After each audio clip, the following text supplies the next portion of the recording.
I was so programmed into thinking a certain way that I felt I got myself into a position where I didn't feel like I had any other choice. Here I am, 17 years old, and you're not really experienced on anything, you know what I mean? I joined when I was 12. I'd been on staff since I was 9 in this very strict environment. I don't have, you know, a real high school diploma. I don't have money. I've been a Scientologist my whole life. There's nothing, I don't know anything else in life. And here I am being told that by having a kid, I'll be committing the biggest crime that you can commit, practically, by deserting the Sea organization. And then it got to the point where, you know, Jesse was being convinced that it was the right thing to do. So then I was like, am I going to lose my husband too? Is he going to stay?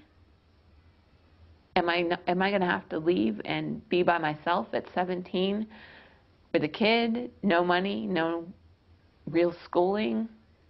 I very rapidly was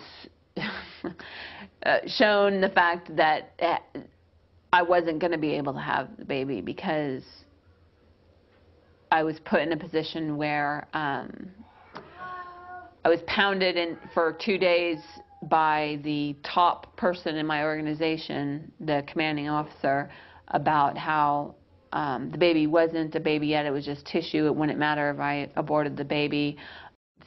You know, I went in for the procedure, and you know, the last thing I remember, I'm, you know, laying there, and they do we do an ultrasound before the procedure, so you see the heartbeat. And I go in, and the last thing I remember is I'm laying there, and I was like, they gave me the drug to knock me out, and I was like, no. I was like, but it's too late. I'd already done it. It's something that you can't turn back on. There's nothing you can do to make it up. You know, every day I see my kids, and there's such a joy in my life. But you always think, you know, what would have been? I wanted that baby with my husband, and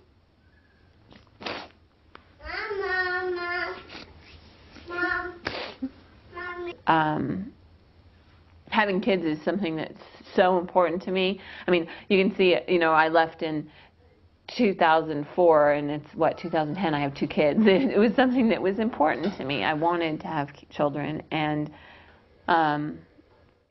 I continued in the Sea Org for several years after that. That was 1996, and in 2001, I was assigned to the Rehabilitation Project Force.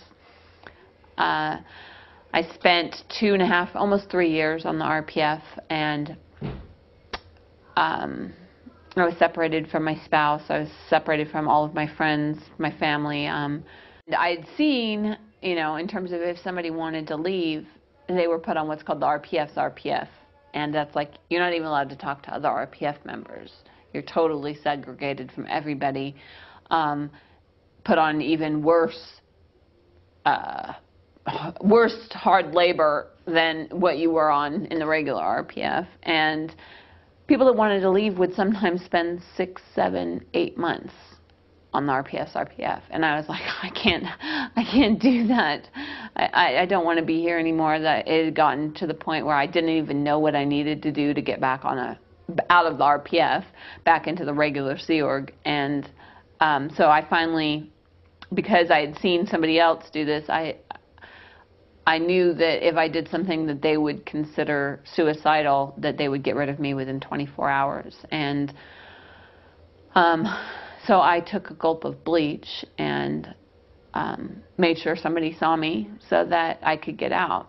And I was right. They offloaded me from the Sea organization within 24 hours, and I came back home. Something's got to change. People can't get away with 100-hour work weeks, no time off, low pay, and be forced into having abortions and get away with it. That's not right. Church spokesman Tommy Davis said, "No one pressured or encouraged Laura Diekman to have an abortion." He further denied Diekman was told by a superior that her fetus was just tissue. Diekman stopped taking birth control pills at the beginning of 1996 without telling her husband. When she told him she was pregnant, he said he was not ready to have children, according to Davis. Diekman made her own choices about her pregnancy, Davis said.